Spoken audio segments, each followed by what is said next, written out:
తాకట్లో ఉన్న మీ బంగారాన్ని విడిపించి ఆ రోజు ఆన్లైన్ రేటుకి కొంటాం. Sharma gold company.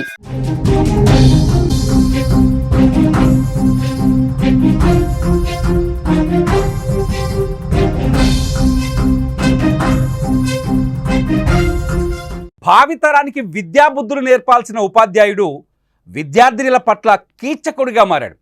కామంతో కళ్ళు మూసుకుపోయి ఓ బాలికపై అఘాయిత్యానికి పాల్పడ్డాడు.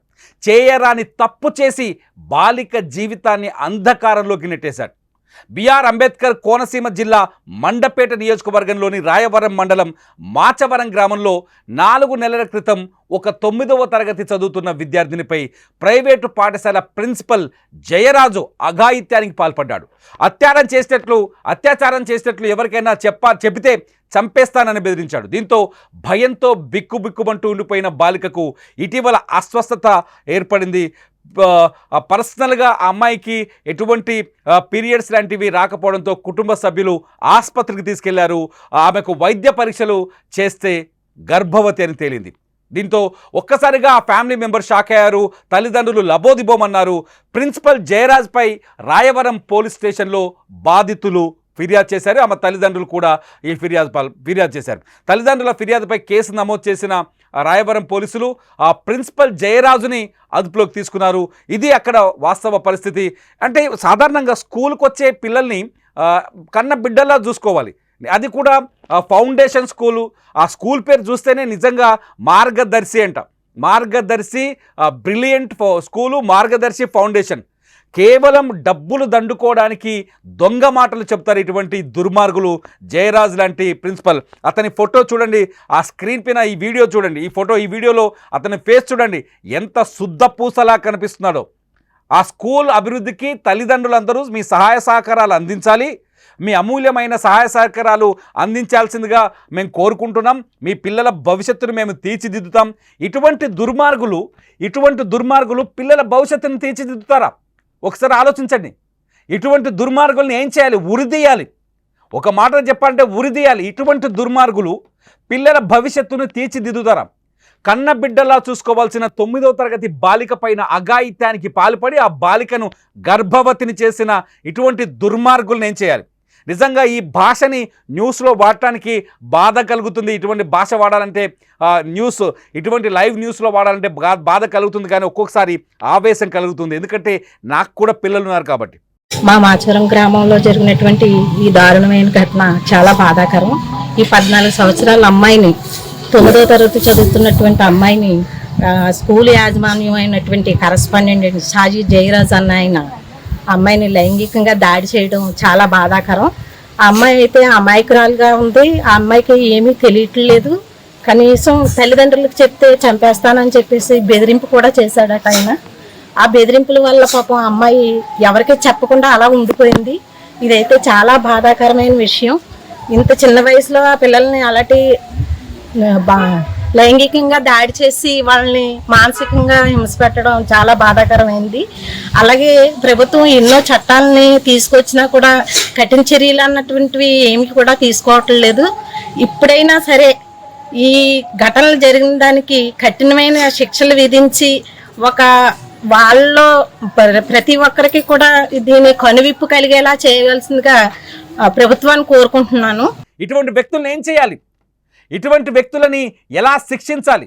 9వ తరగతి పిల్లని, 9వ తరగతి చదువుతున్న అమాయకురాలైన బాలికని ఏం చేయాలి? ఇటువంటి వాళ్ళ కోసమే పోక్సో యాక్ట్ వచ్చింది. పోక్సో యాక్ట్ ఉంది. పోక్సో యాక్ట్ కింద ఇటువంటి వాళ్ళని జైలుకే పరిమితం చేయాలి, జైల్లో నిర్బంధించాలి. మార్గదర్శి బ్రిలియంట్ స్కూల్ మాచవరంలో మార్గదర్శి బ్రిలియంట్ స్కూల్లో ఉన్న ఇటువంటి వ్యక్తులని నిజంగానే కఠినంగా శిక్షించాలి. స్కూల్కి వచ్చే పిల్లల్ని సొంత కూతుల్లా చూసుకోవాలి. ఆ పిల్లలకి ఏమైనా ఇబ్బంది ఉంటే యజమానిగా, మేనేజింగ్ డైరెక్టర్గా ఖచ్చితంగా వాళ్ళని అజ్జేయాలి. కానీ ఇక్కడ చూస్తే ఈ జయరాజ్, ఒక్కసారి ఆ జయరాజ్ని చూస్తే ఎంత దారుణంగా ప్రవర్తించిండో మనం అర్థం చేసుకోవచ్చు. షాజీ జయరాజ్ ఈయన పేరు. షాజీ జయరాజ్ బీఈడీ చదివాడు. ఆ చదువు ఎందుకు చదివిండో అర్థం కాని పరిస్థితి. ఇటువంటి వ్యక్తులని కఠినంగా శిక్షించాల్సిన అవసరం ఉంది. నిజంగా పిల్లలకి మంచి నేర్పించాలి. ఇప్పటికే ఆ సోషల్ మీడియా విపరీత పోకడలు కావచ్చు, లేకపోతే స్మార్ట్ ఫోన్ ఎఫెక్ట్స్ కావచ్చు, చాలా ఈ సమాజానికి కీడు కలిగించే అంశాలు చాలా ఉన్నాయి. ఇటువంటి సమాజానికి కీడు కలిగించే వాటి నుంచి దూరంగా ఎలా ఉండాలి, స్వేచ్ఛగా ఎలా బతకాలి, ఒక మేధావిగా ఎలా ఎదగాలి, ఒక మంచి చదువును ఎలా నేర్చుకోవాలి, ఒక మంచి భవిష్యత్తును ఎలా నిర్మించుకోవాలి అనేది ఫౌండేషన్ స్కూళ్ళలో నేర్పించాలి. కానీ అమ్మాయిల బాలికలపైనే 9వ తరగతి చదువుతున్న బాలికలని లోబర్చుకొని వాళ్ళపైన అఘాయిత్యానికి పాల్పడి వాళ్ళ జీవితాన్ని నాశనం చేసి ఆ అమ్మాయికి భవిష్యత్తు ఉంటుందో ఒకసారి ఆలోచించండి. వీడి మాయమాటలకు పడిపోయిందో లేకపోతే వీడి బలవంతానికి ఆ అమ్మాయి బలైపోయిందో అర్థం కాని పరిస్థితి.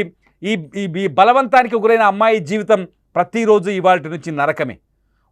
ఒక బాలికని లోబర్చుకోవటం వల్ల, ఒక బాలికని లోబర్చుకొని ఆ అమ్మాయిని గర్భవతిని చేయటం వల్ల ఇటువంటి ప్రిన్సిపల్స్ వాళ్ళ జీవితం మొత్తాన్ని నాశనం చేసినట్టు అవుతుంది.